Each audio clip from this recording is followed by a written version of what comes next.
show, doing it live here on a Saturday. We'll be here tomorrow as well, weather permitting. We may get bumped around time-wise, so just stay tuned in the morning. We're going to have updates all weekend long, even through the baseball. Got some in the pregame and the postgame with the Yankees, plus the NCAA Omaha Game 1 tonight right after that Yankees broadcast. Yankees taking on the Texas Rangers. Right after that Yankees broadcast, you'll see LSU take on Florida, Game 1 of the NCAA College World Series.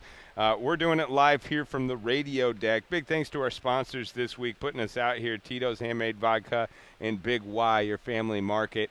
Looking at the leaderboard right now, nothing's really changed at the top because those boys haven't gone off yet, but a guy that has been on the course for a couple of holes has been Hideki Matsuyama, who's -2 for the day, -9, trying to get into that top 5 of double-figure under par. Justin Thomas, he shot a 70 even par on day 1, which, by the way, battled back to get that 70. He was +2 for a while, evened it up, then got a 64 yesterday.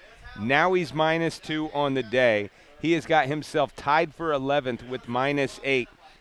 Shane Lowry right there with them. He shot a birdie already today. He's only been on the course for 2 holes. He's playing with Patrick Cantlay. They're knotted at -8. Cantlay also with a birdie. About to tee off here. Xander Schauffele, your 2022 champ, -8. Emiliano Grillo, he's -8. And also in that group at -8, Alex Smalley. So a lot of great golf going on. And everybody, the comments that we get. We just saw our Air Force Tommy, by the way, and his dad. Oh, they were man! They were worried that we weren't here because we moved spots again. Oh, now, yes. This is back to our original spot.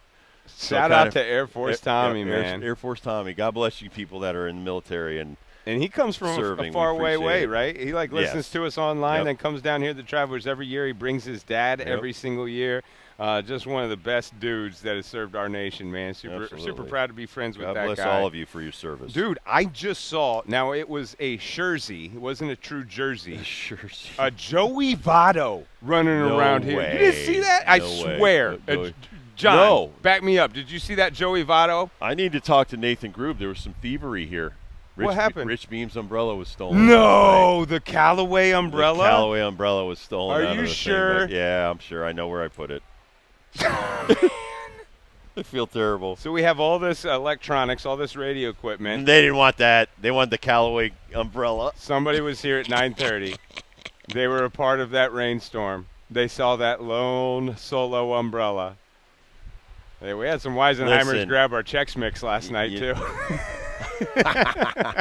Listen, whoever's got it, enjoy it. Because as Rich just said, he said we got a couple dozen in the truck. Okay, good. So that's good. Sky Sports with Rupert Murdoch, they could. They're hooking it up for him. Yeah, they could afford it. You could feel that wind right there. That's one thing that will still be in effect today, Dibs. Oh yeah. I don't know if we're gonna get any rain showers. Do see some clouds heading our direction. Those clouds look like rain to me. If that's the case, it's only going to be for a little bit, but I think the wind will be here all day long, and that's something that's going to really come into contention. Check my Weather Channel app here. I think you're right about the early guys, though. I think the bottom of the leaderboard is going to climb their way to the top, and things are really going to get crunchy and even out. Weather Channel says possible light rain, chance of light rain in the next hour. Then it's 40% at 1 o'clock. Okay. 30% at 2 o'clock. It's the same thing pretty much. I can deal with that. I'm looking at this is the look right now in the Doppler weather service. Don't let the clouds scare you. Don't let the no clouds scare you. It says there's no clouds over us, but I see a huge cloud. Maybe it's my own personal cloud that's over me. I see the cloud. It's your bad luck. It's the Rob Dibble bad luck it's cloud, your bad people. Luck coming through. Don't think it's rain. That's just me. There's so many people here, but that's the first thing that people come up to us and say is, gosh, can you believe how many people are here? Yeah, man, definitely. Wednesday was packed. Yesterday was packed. We were told by our last fly friends that, that GA parking lot filled up at 10 a.m. yesterday. 10 a.m. Which they're pumped about because they do an amazing job. Yeah, they said honestly, bring it on. Getting out of here, they 2 lanes. One down here, I guess that's 99, and you hit that route, you go either way, and it's super how they've just improved everything with the LAS people, the Cromwell PD, all the surrounding PDs that help. It's amazing to keep everybody's experience to an optimum. All the details that go in this are mind-boggling. Just Well, mind-boggling. think about the logistics because, knowing Grube, even from almost a decade ago when I started doing this, they moved to trailers down here a month before the tournament. Right. So his entire staff, they moved down here because they have to build this whole place up. You're working with the neighborhood and you're working with everybody that lives in the surrounding area, including the big shots like Ray Allen and people like that live on the course. What? Ray's got Hole number one. Oh, you really? didn't know that? No, I didn't. Okay, now I'd you go know. over there and I'm sure watch Ray He Got wants Game everybody together. knowing where he lives. But anyway. Yeah, why'd you do that? Sorry, I forced He you may to do not that. anymore. I don't know. I don't know. Yeah, he's that, not that there was anymore. 9 years ago. Right. Anyway, that being said, you have to work with all those people because of the build. The build takes a lot of man and women hours to move all this stuff in and out. We've played in the tournaments that lead up to it with the media events and things like that. And it's honestly a huge undertaking that is underappreciated by a lot. So true. I mean, every little detail, every blade of grass, really, every blade of grass is taken care of around here with the Travelers Championship. They just do an amazing job. New York Knicks, sir. I don't know where they're going. The guy's name? Polk. Who came from First Tee?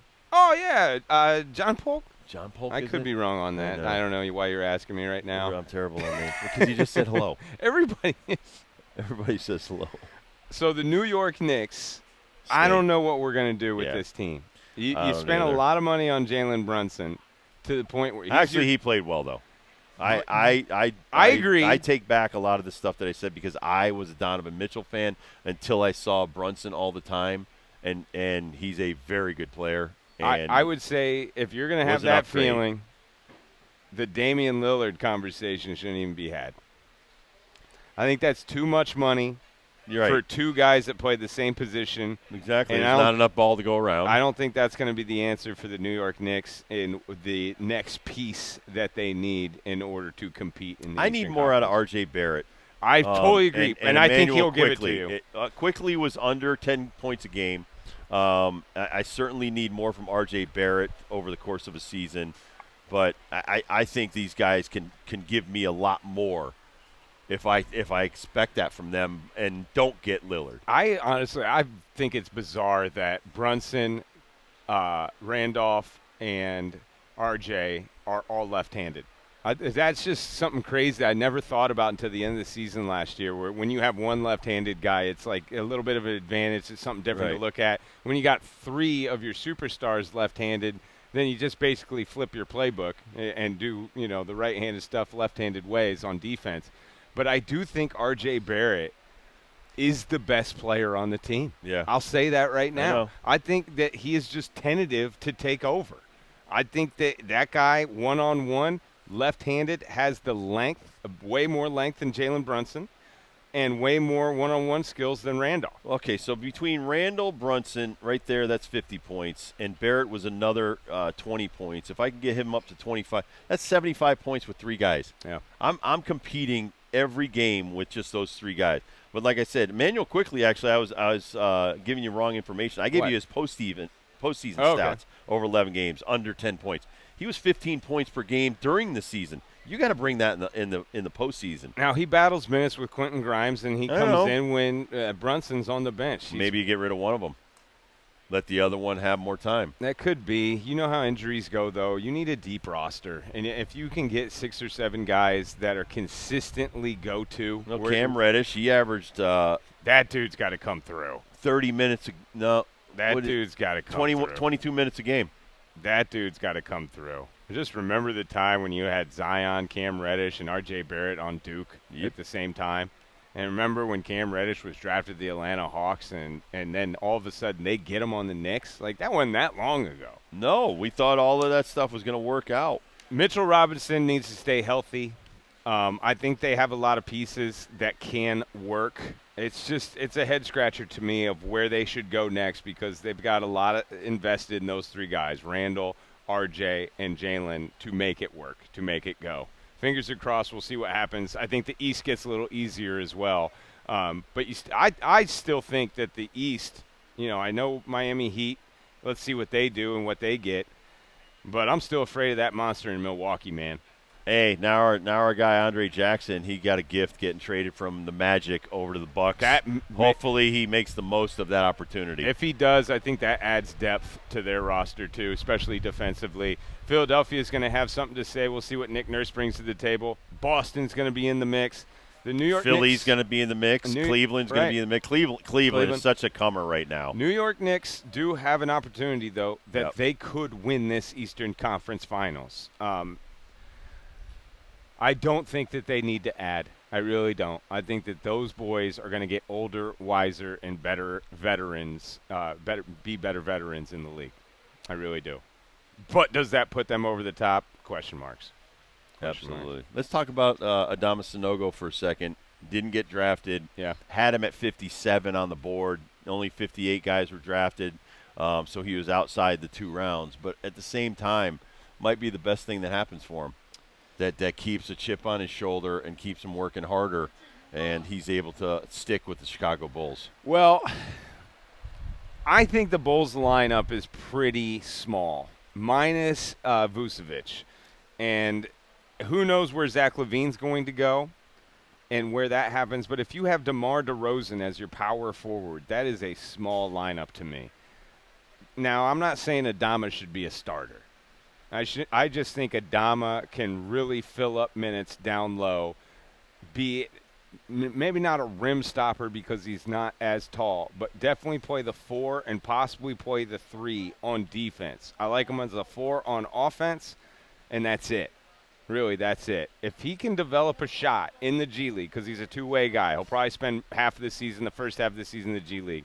If he can develop a shot and prove to the Bulls that he's not a liability on offense, which is so weird for me to say, for that to come out of my mouth about that particular guy.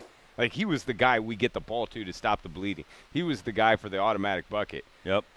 But I do think the way this roster is constructed, Adama's got a chance to fit in before the season's over next year. Damn, Zach LaVine's making nearly $40 million a year. I know. And he's a horrible actor in his commercials. Horrible. He's in that Mountain Dew one that's bad. He's doing that F1 Grand Prix one that's bad. Need some acting classes with that $41 million. Am I being too mean to NBA players today? You are all Is that over Zach them. LaVine right there? Oh, no, it's he's not. got something to say to you.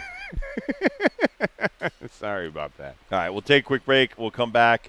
Final break of our show for today. Get you one more thing. Final thoughts on moving day here from the Travelers. Guys are scoring like crazy in low numbers, so that's going to make for a great Sunday if it continues. Rob Dibble Show with Ben Darnell on your afternoon drive. John Ashmead is out here. Kirk Kaplan and Henry Bieniemy keeping it down back at the building in Hartford. We'll be right back.